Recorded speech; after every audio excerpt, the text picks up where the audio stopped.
ஸ்தோத்திரம். ஆண்டவராகிய இயேசு உங்களை ரொம்ப நேசிக்கிறார். சகோதரனே, சகோதரியே, எல்லாருக்கும் சமாதானம்.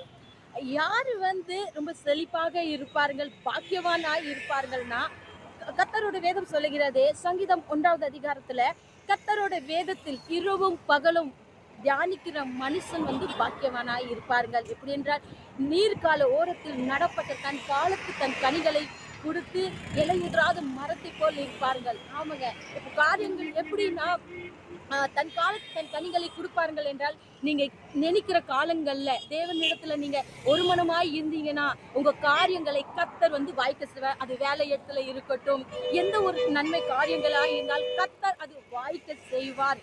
ஆண்டவரே, உங்களை எப்பவுமே வாடிந்து போய் இருக்க விடவே மாட்டார் என செழிப்பாக வைப்பார். நீங்க கர்த்தரோட ஜீவ ஊற்றுக்கு அருகில இருக்கிற ஒரு மரமாய் இருக்கீங்க. தேவனோட வசன பிரகாரம் நடக்க